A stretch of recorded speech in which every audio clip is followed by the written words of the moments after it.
Hello and welcome to the Overwhelm is Optional podcast. I'm your host, Heidi Mark, and as a self-proclaimed ambassador for ease, my mission is to bring you more ease into your life, getting you out of the horrid fog of overwhelm and living the life you always meant to.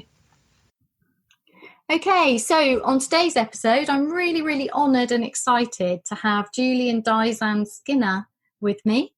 Daizan likes to call himself the practical Zen guy, which I love because his books, practical Zen books, they're amazing. They do what it says on the title, but he's actually a Zen Master. And I love the fact that he kind of hides that, but that's obviously a very interesting thing about him, which we're going to hear more about, I hope. He founded Zen Ways, which is an organisation which teaches meditation and mindfulness and also Zen yoga teacher training. Also runs Breakthrough to Zen retreats and has a growing dojo in London. Welcome, Daizan. It's such an honour to have you here. Thank you, Heidi. Nice to be here. So before we go on, I just want to admit to what a significant impact you've had on my own journey dealing with stress and overwhelm and burnout. So a couple of years ago, I was going through a really difficult time. I was hitting 50 and I really wasn't sure which way to turn. And I was searching on Google for yoga teacher training. And I looked at many, and many appealed to me, and there was so much choice. And yet I kept coming back to this really slightly different one, which was the Zen yoga teacher training. And I kept coming back to it, kept coming back to it. Couldn't explain logically why it was calling me in, but it was. So I signed up for it, having never met you and having really no idea who you were. And that was a major investment for me. And I obviously am very grateful I did that. But the second thing that also happened at the same time, which I thought were unconnected, was that for my 50th birthday, I wanted to go on a retreat.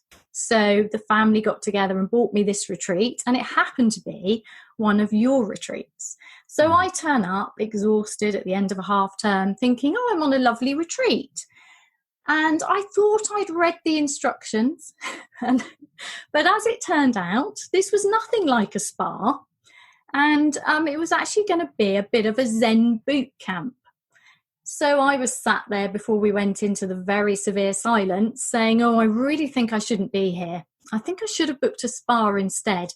But I don't live very far away, so I'll just stick out the first evening. I can always go home later. And those two events significantly changed my life. So the Zen retreat, which I can recommend to everybody, was very much like being given the red pill in the Matrix, only one with so much joy and ease and love and kindness in it that, yes, that completely changed my life. And what's really important to me is something very significant that you said to me. You said, go and embody it.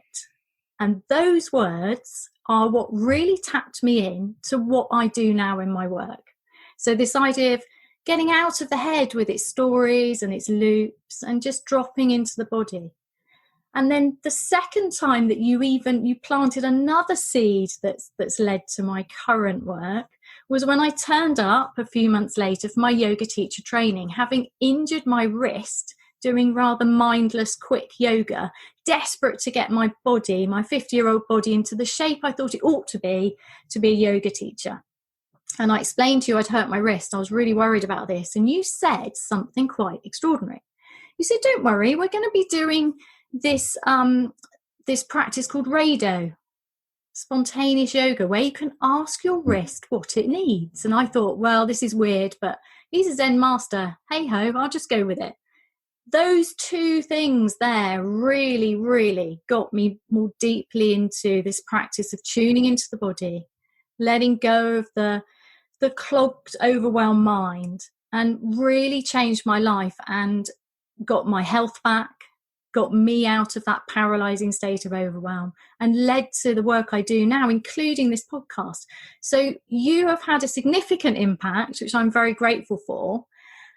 And I guess what I really want to ask you is, how did you get to where you are now? Well, let's talk about that. But first of all, let's just unpack the story of the wrist a little more. Oh, okay. Love to. That's really, I think, probably something that would be really, really valuable for everybody. Okay. So you show up on the yoga training. Your wrist is not brilliant. Mm. You've got this worry that it's going to mess up your whole experience. Yeah. Where do we go from there? Well, where do we go from there? Well, where I went was, I think it was probably 24 hours later that we did the Reido.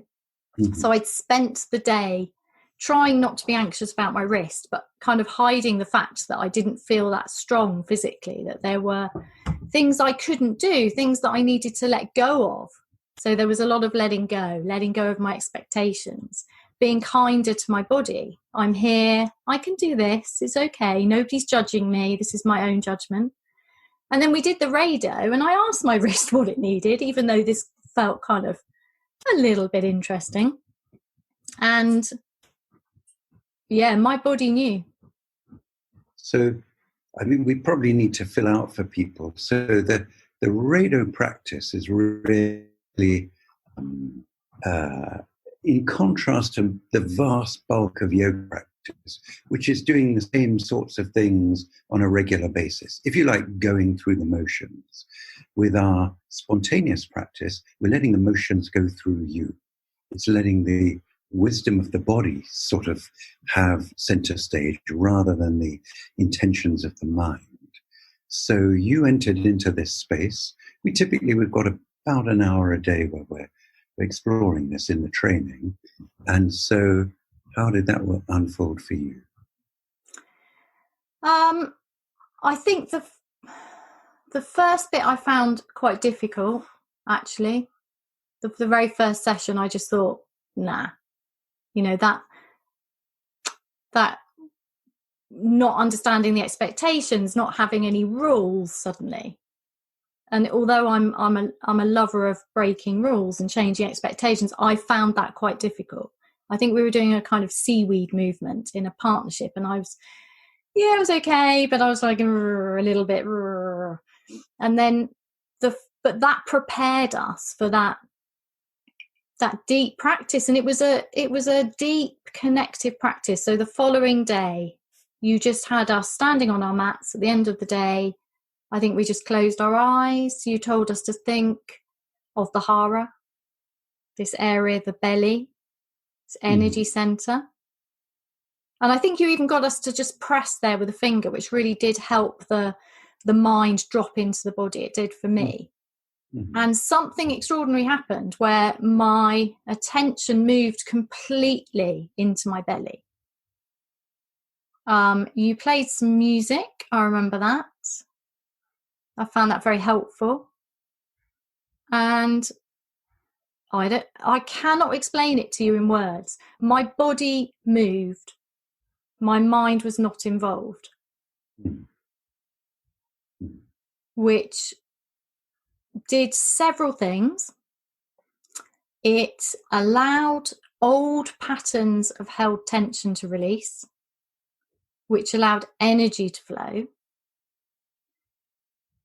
It allowed me to have a lovely, lovely break from my mind, which is always welcome, because I don't know about you, but I find my mind a little bit sneaky, a little bit distracting, a little bit negative, and I'm quite happy to just say to it, nah, thanks mind, but I'm just going to spend some time connected to my body. I'm just going to allow my body to lead. Yeah, and then it was very, very freeing, very energizing, and it was deeply meditative in an extraordinary way, a way I cannot describe. And so it's one of the things that has stayed with me of all of and you taught us an incredible amount in those 200 hours might as well have been a 1,000-hour teacher training, because the amount I learnt was incredible, and I'm still unpicking it. But that practice, that's part of what I do every day, even for a few minutes. That's how I start my day. Yeah, me too. So when for you in the sort of the course, so to start with, there was that sort of, I don't know, not quite getting it, resistance. What's this about? God, this is weird. All that stuff. Yeah. And then some people are like dimmer switches, where it's like they kind of gradually get it. Some people are like light switches, where it's like, okay, we're on. This is it. What was it more for you? Oh, a light switch. The light switch. It was like, didn't get it. Boom, there it is. I'm in. It's working. It was even more than that because there was nothing to get. There was this absence of having to get anything. That's what I loved. Which is quite a Zen thing, isn't it? This absence of words, this absence of reason. And I love that. It's so, yeah. Yeah. So for me, it was just, oh, this is just a normal state of being. Yeah. It just was and still is. So, yes, pretty incredible. Thank you very much for that. It's an incredible practice, isn't it? And so simple. And it all kind of opened up for me very sort of naturally and spontaneously about 30 years ago, probably.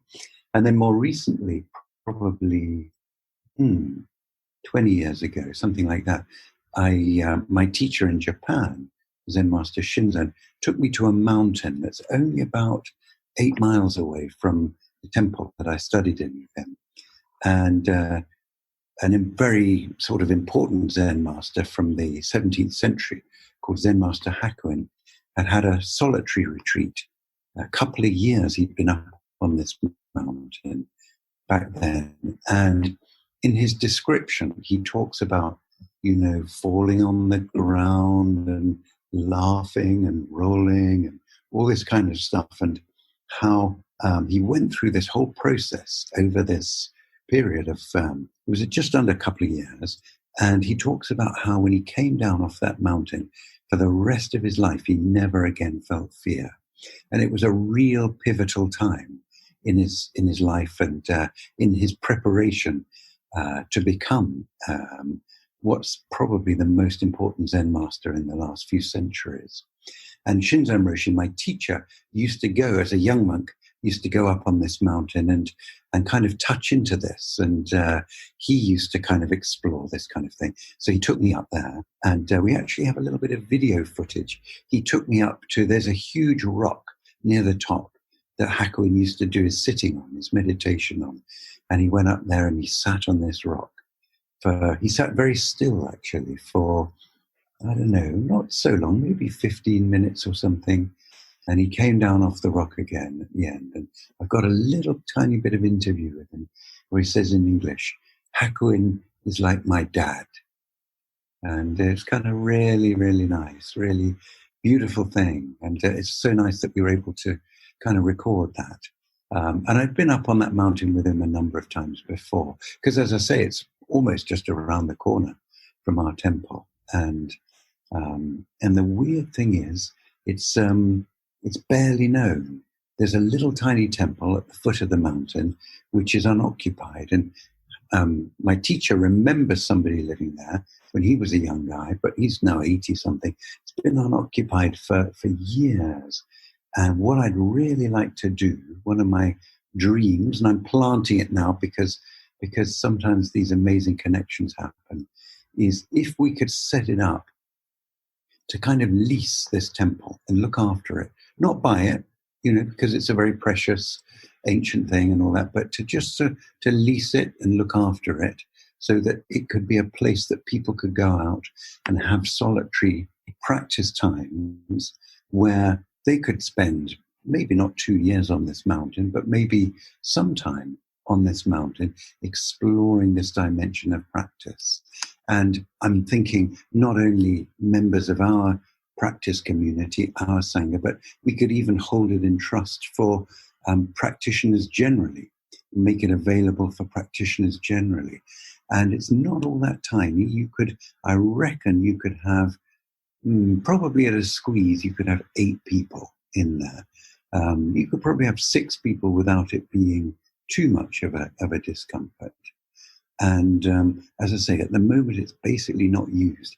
I've probably been up on that mountain I don't know how many times, probably approaching 20 times.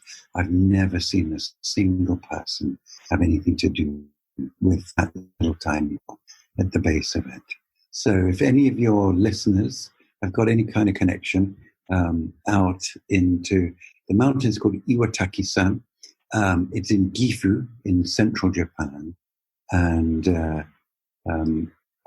because nobody else is tapping into this, I'm still holding open the possibility this is something that could arise and could be perhaps a doorway through which perhaps more and more people could really begin to explore the extraordinary beauty, really, and freedom and profundity of something so utterly simple.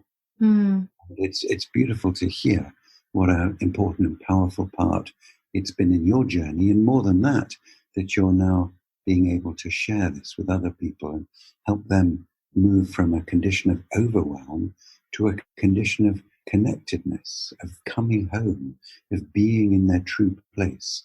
And when you do that, you connect in with resources that you never even dreamed that you might have. And so it's a beautiful thing that you're making this a possibility for people. I love that. I love this idea of a Reido temple on a mountain. Yeah.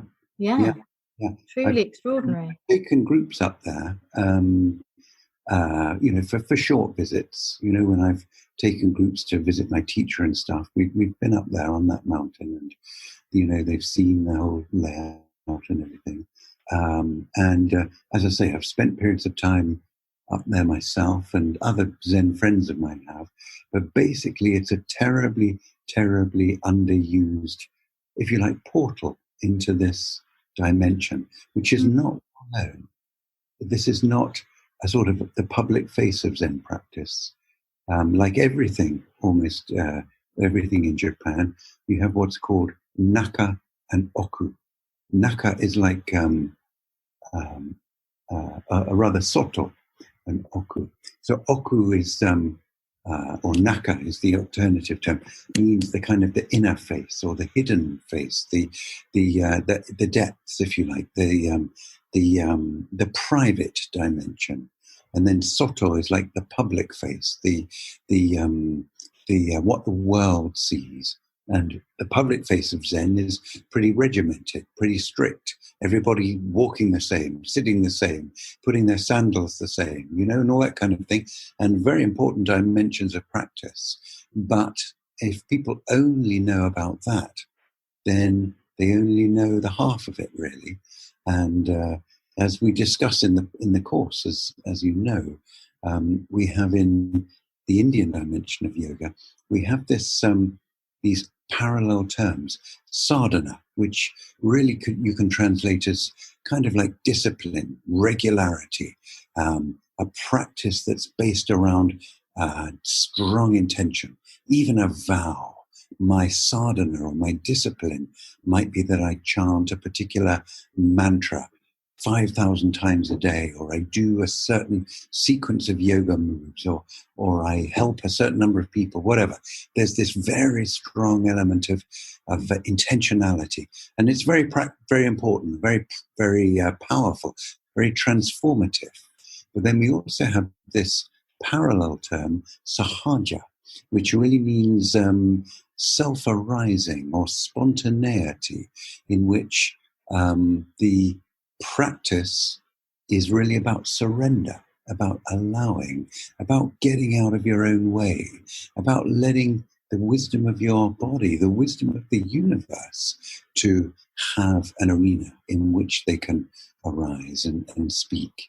And these two things are not really in any kind of conflict. I think they're very complementary, and that a true practice, a rounded practice, whether Zen practice, yoga practice, a life properly lived, has dimensions of both. So I think it's a beautiful thing that you're making this available to people. I find that really interesting what you're saying there, because often I think people can look from the outside and see Zen as very, very rigid and disciplined. Mm. And that, unfortunately, an awful lot of Westerners have gone and done, I don't know, 6 months in a temple, or, even less, a couple of weeks in a temple or whatever. And they just haven't been around for long enough to earn the trust of the people who are doing the stuff, that they get to see the inner face. It takes time. People don't unpack these things in 5 minutes. No, indeed. And I guess for me, one of the things that would put me off just that rigidity is having had a very religious upbringing, which I think is quite common for a lot of us. And then you start to see Zen as this strict, denying, sacrifice, religion thing. And then you miss out. And for me, what's been extraordinary on my journey is finding out this lovely contradictory nature, the rebellious nature, and the actual fact that it demands of you that you have to make the practice your own. So you start with this very strict discipline, but if you carry on with just the discipline, you're kind of going to sleep with it, and that it actually demands that you wake up and embrace it in your own way. So this kind of perhaps leads us on to your retreat experience, because that's an extremely tightly regulated process. Every minute of every day of pretty much of the 64 hours that we're together is really focused on one thing and one thing only, and that's awakening. And so how was it for you jumping into that very, very tightly regulated? Well, obviously the first time, and I did do another one, swearing I would never do another one. So that's quite interesting. The first time I was quite taken aback by listening to your introductory talk and about how strict it was. I wasn't ready for that. As I said, it was my 50th birthday present and I was very tired. But what was interesting is that the very nature of making it impossible to do anything other than focus on the first koan, who am I? Because it was so strict, there was no room for my mind to get involved with, am I doing it right? Or what are those people doing? Or all the normal human distractions that my mind is expert at. That was just no. And actually, one of I find this quite amusing. So the very fact that you looked so severe and it was so strict and it was so regimented tapped into some of the worst horrors of my childhood, but in a very useful way, having had this very strict upbringing, because I just did what I was told. My attitude was, I'm here now. I'm not sure about this enlightenment business. I just really wanted a break, but I'll stick around. I'm here now. I'll stick around. So my attitude was quite open, but the rigidity of it, that incredibly well-held container, and I think this is very important, your ability to hold that space for us is such a gift. And just having very, very strict but simple rules, sit opposite this person, ask your question, and say whatever comes up. So you don't get involved, you just say it. And that worked for me immediately, which was hilarious. So there's me thinking, I'll just do this rubbish for a bit. It's a bit strict, chair's a bit uncomfortable, and then I'll go home, and then ping, like that. Literally, zing, this immediate, I don't know how long it was. It might have been the first time or the second time, but it was within the first hour of the 64 hours. I had this just enormous experience that is impossible to describe in words, which I love. I love that I don't need to describe it in words, and that you told me to get a very felt sense of it helped, because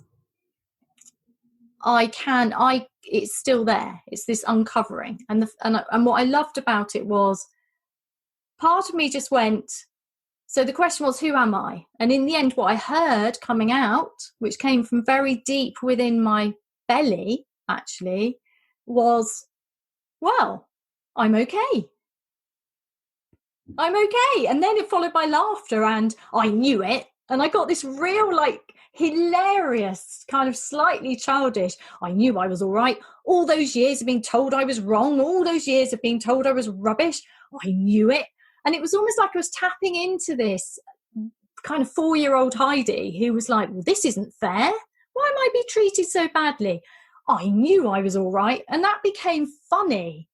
And I laughed that weekend, belly, gut expanding, heart expanding laughter was just bubbling. It was like years and years of a whole lifetime of suppressed laughter came out of me. There was some tears as well, but mainly there was laughter and expansive. And then over the weekend, just having to keep expressing, who am I? Who am I?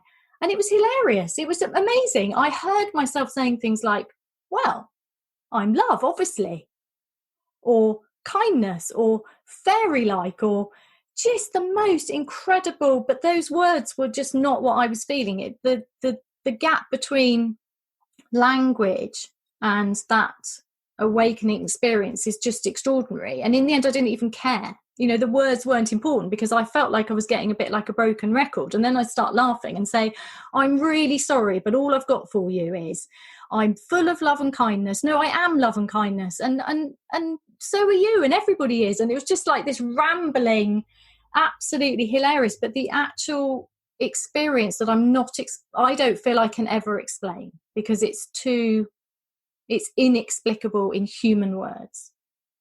And that I remember staring at a flower and it looked a million times more beautiful than it ever did before. I remember being sat on the grass looking at a twig with some bark on it and crying with tears of joy. You know, this like deep connection to the whole universe, and the whole universe being me and loving everything, and everything being more than okay in a way that is not explicable, and just this deep sense of being okay. I'm okay. There's such rightness. Yeah. So that was an extraordinary experience, and that's 64 hours of that. So that was pretty, I like to call it Zen boot camp because the discipline is so severe and intense, but it works because if you follow your instructions, then you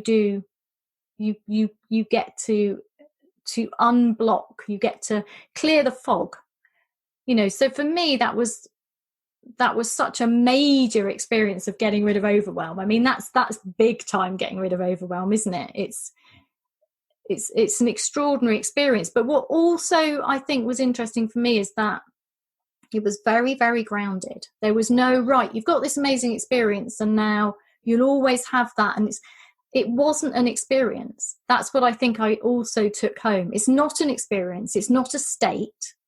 This is who I am. This is the natural human condition, but we've got lost in overwhelm, in fog. That's the important thing. Yeah. I mean, anyone can go away for a weekend and take some drug or some cocktail of drugs and feel high as a kite, but all they're going to be left behind with is some variation of a hangover. What we're after is something that, as you say, is actually always true. So it doesn't wear off in that sense. So what are we now? It's actually probably 2 years since you did that. Yeah, it was May, so it was 2 years. So I did do another one because I found that helpful. But even if I hadn't done that, I still know. Yeah. It doesn't. So what you found there is still true for you now. Yes, without a doubt. I can't always. I do remember being slightly cross with you a few months later when I was going through a very difficult time because you told us not to cling to it. And I was quite angry. I was like, well, now I can't remember it. I was like, you know, where's it gone? It was a state I was aiming for again. And I had to let go of that. And because I have such enormous respect and trust for you, I was able to just eventually just let go of that need to kind of retrieve it as a memory. And I'm really grateful for that now, because that's allowed me to just know it's cells in my body rather than a memory. Yeah. Well, that's the important thing. And so much of our snagging ourselves up, speaking entirely personally, but pretty generally too, I think, is that we, something good happens and we want to snag onto it. We want to hold on to it. And this, what we're finding in this process, in both of the processes we've been talking about, is about letting go. When you open your hands are full of it. So my teacher used to frequently say, you can trail your hand in the mountain stream and enjoy it, just absolutely enjoy it fully. But if you try to grab a handful to take home with you, you're always going to be disappointed. Mm-hmm. And it's a matter of going around the houses enough times that we get that we absolutely get it. Okay, however many times I try to snag onto this, it ain't never going to work. And when we get that, then life gets so much more fun and so much more straightforward. But it takes a while, doesn't it? Because we've got a lot of, pretty deep-seated wiring around trying to accumulate or hang on to things. But with this one, it ain't like that. So I love Shinzen Roshi, my teacher, the one who took me up on the mountain. He often said it's a bit like you find a bank account, or you find you've got a bank account where the more money you pull out of the cash point, the more it fills up. It's like through giving it away, through opening our hands, that it fills. And so we're dealing with something that's not ordinary. It's not ordinary, and yet it's ours. Our inheritance as human beings. It's what we are really, it's where we belong, really. And some of us take, a few years to get there. Some of us take half a century or more, but it's there. It's ours. It's what we are, as you say. It's who we are, rather than something that we possess or own or have to accumulate. And I'm so glad you were able to jump in and open up enough to connect with this straight away. Because the more you can come from this place, the more you help the people around you to come from this place too. Because that's us. We're a group animal, us human beings. We become like the people we spend our time with. And now all these people you've got tuning in on the Heidi podcast, the Overwhelm podcast, it's like they've got a chance to, as it were, resonate with Heidi power, with Heidi resonance, and that'll help them to come into their true place. Well, that's the aim, and I'm starting to get that feedback. And what I really like about what you're saying is so a lot of people I work with are really stuck in a striving mode, and so often I notice this when people say, I can't meditate. I find this very common when people say, I've tried meditation and it doesn't work. And one of the things I've noticed with my tune-ins is that the first time people do it, they find my voice very soothing. And we know that tends to activate the parasympathetic nervous system. And obviously, as being trained by you, I know all about that. So I can purposely help people activate their own relaxation response. And that's really helpful when you're stuck in overwhelm and feeling very stressed. But then what happens is, so they like this because it gives a nice, pleasant state. And then what happens is they might do it another time and they don't get the same result because they're looking for a result. They're striving for a state. And yes, then comes the next part of my teaching, which is don't strive, don't try and achieve anything. Just notice. That just noticing, that being with what is. And I was wondering whether you had any advice for people. I've noticed a lot of people saying, I can't meditate. It doesn't work for me. Mm. To which I want to say, it's not supposed to do anything. But I think we're so used to doing, to striving, to wanting things to be other than they are.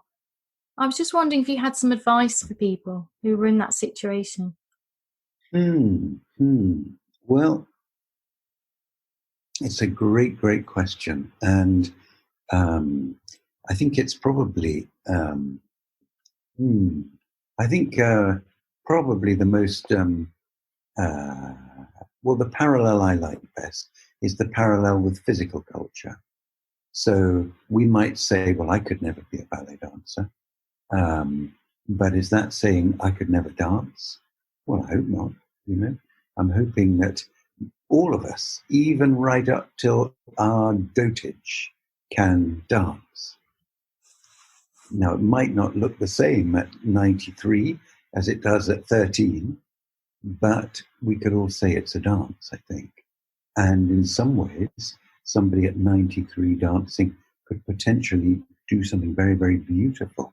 All those potential previous years of dancing can still perhaps find some kind of manifestation at 93 years old. And I think meditation's the same. If we're going to say I can't meditate, that's like saying I can't dance. And in both cases, I think it's a shame. And maybe we can't, dance in such a way that, Nureyev on the Covent Garden stage would want to twirl us around. Fine, that's no problem. We can still find deep joy and beauty in the dance. And in many ways, meditation is the dance. It's learning to tune in to the dance of reality, because reality is always changing. It's always shifting. There's feelings, there's thoughts, there's energy, or whatever you want to call it. There's life, I suppose, perhaps more universally. And so sometimes people think that meditation is about trying to put a kind of a roadblock on all of that, trying to create some kind of blankness. Well, that's like trying to stop the music. That's like, it's a possible thing. You could probably do it, but who'd want to? Much more beautiful and joyful and peacemaking is, rather than to try to stop the music, is to allow the dance to unfold, allow the music to unfold. And so what we're really looking to do when we turn our attention within is to not mess, to not try to manipulate or control or stop or manage.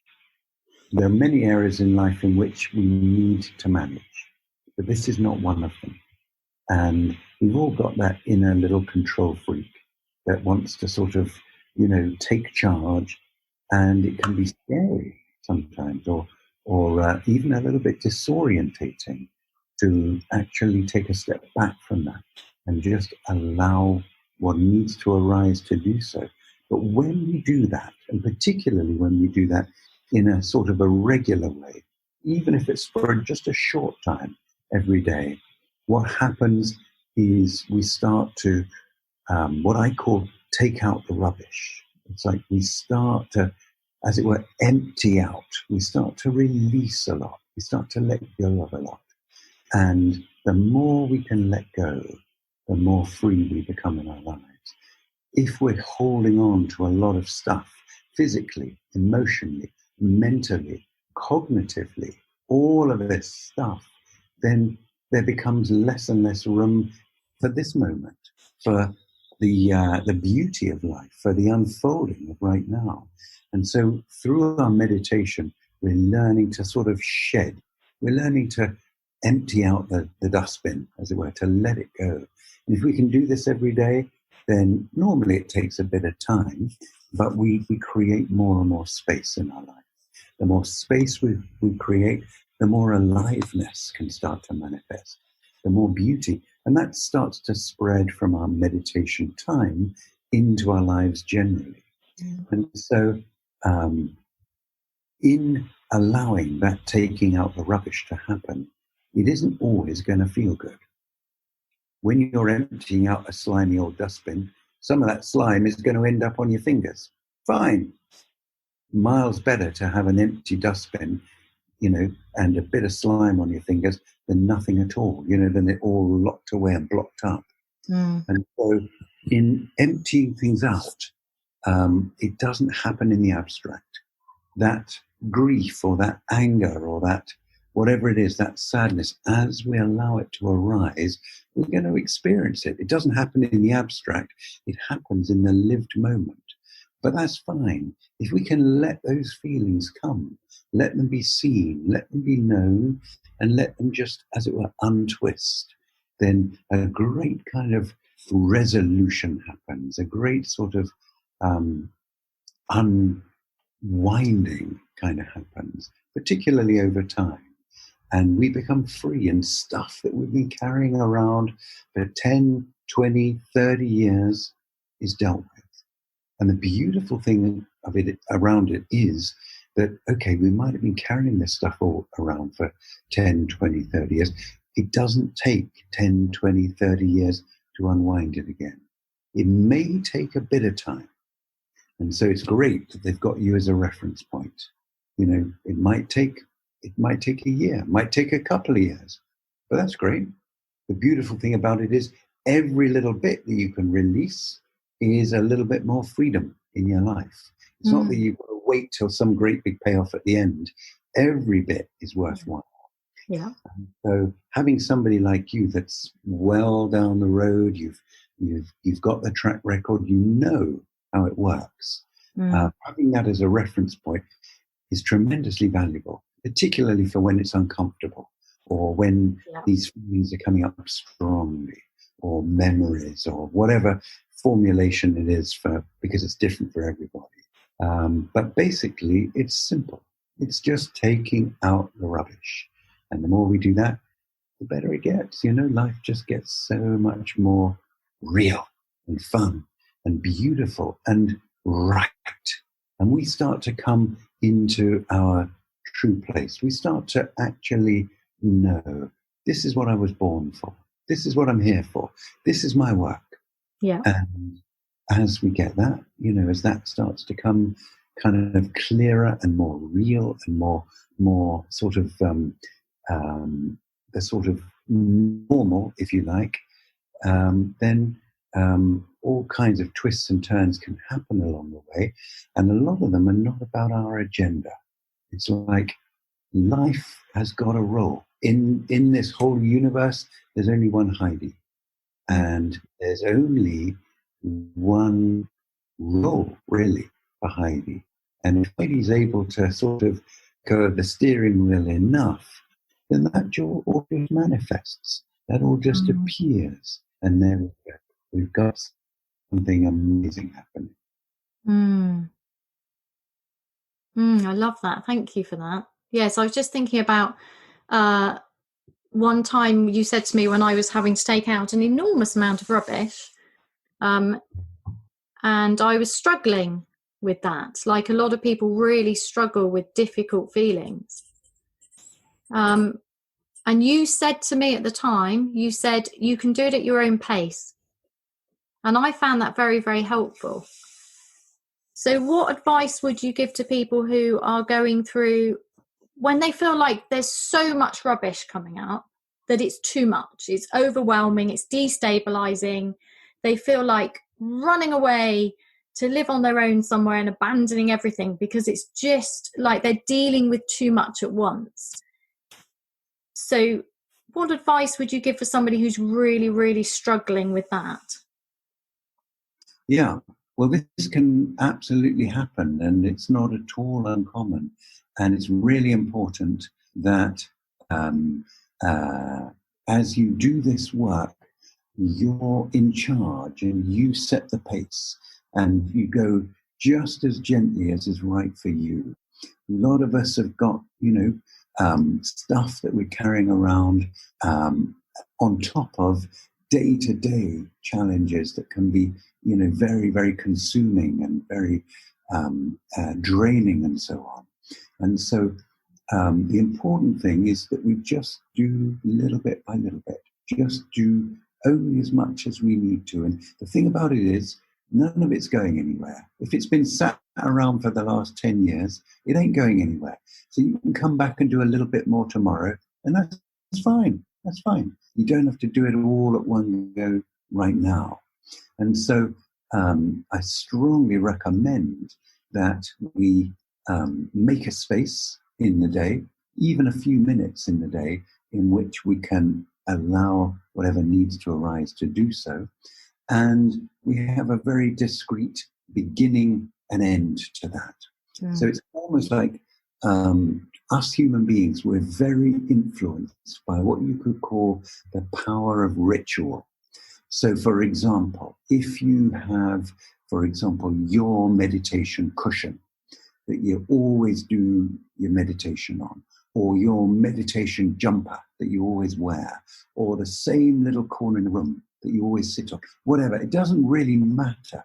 But just so that you can make it very clear to your body and mind that when we go here, when we do this, it's open season. When we go elsewhere, we do other stuff, it's something else, you know. And there's almost this sense of boundaries, you know, beginning and end. You know, we can set an alarm, we can move to another room, we can drink a glass of water, whatever. It doesn't really matter. But habits of aboundedness, I think, is deeply valuable, particularly when we're managing a lot of, you know, current stuff on top of potentially quite a lot of past stuff. And loads of people have dealt with this. We're not the first person. We're not the only person. And your people are very lucky that they've got you. So they've got a reference point there. You can just sort of be an earth wire for your people. You can, as it were, be a sounding board, if you like. Yeah. So this is how it is right now. And we've always got this ringing affirmation, if you like, that comes right from the beginning of this work. The Buddha himself said, there is an end to suffering. There is only so much of this stuff that you're carrying around. This isn't a bottomless pit. This isn't like how your life's going to be forevermore. Okay, maybe right now it's a bit uncomfortable or pretty rough or even absolutely screamingly awful. But there is an end to suffering. And so every little bit that you're able to, as it were, let release and come free is a bit less that you're carrying around. And you can nibble away at almost anything. And over a little bit of time, over a month, over 6 months, over a year, over a couple of years, you can completely change your life. Like unrecognizable.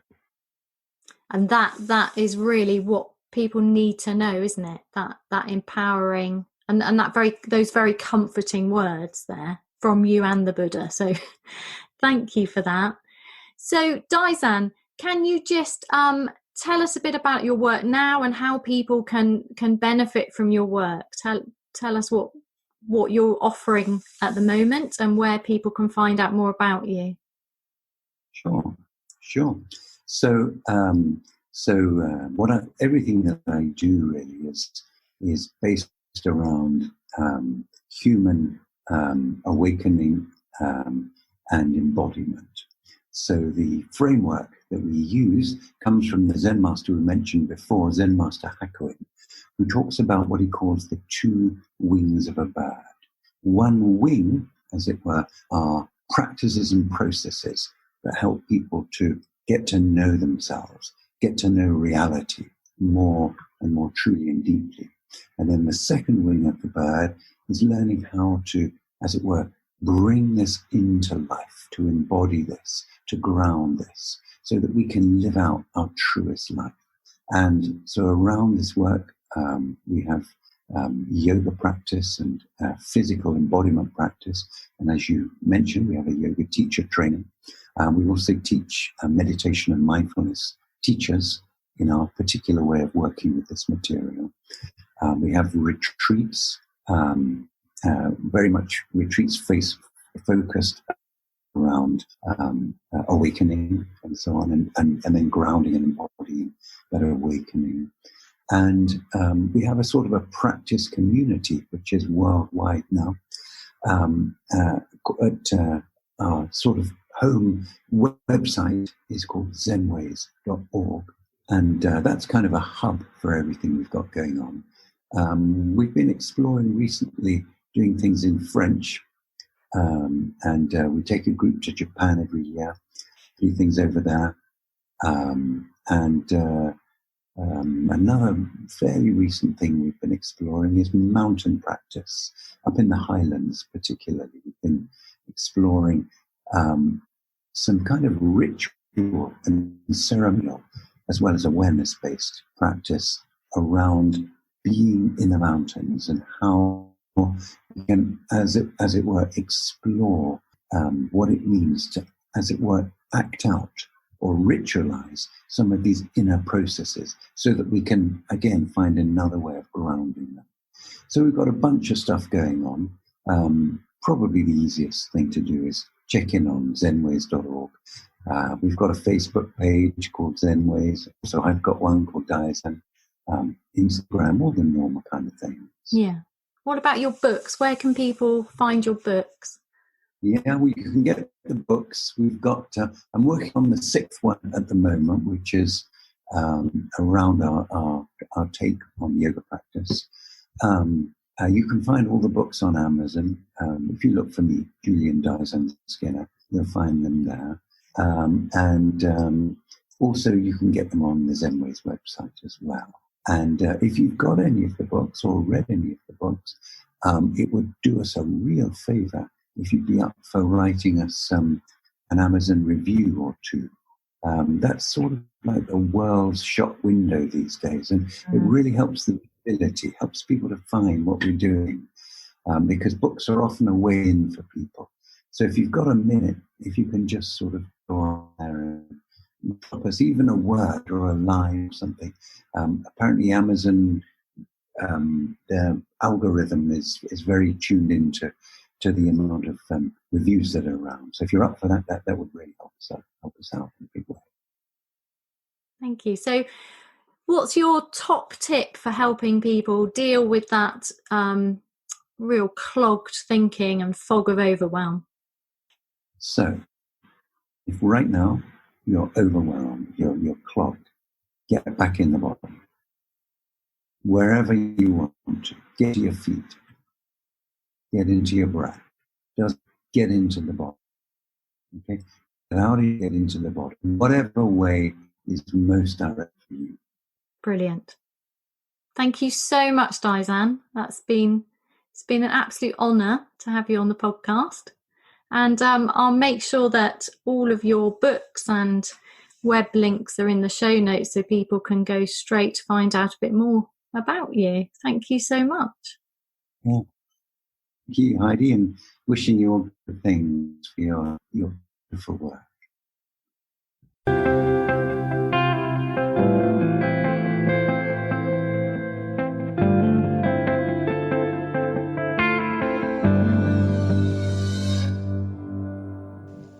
I hope you're enjoying this podcast and finding it helpful.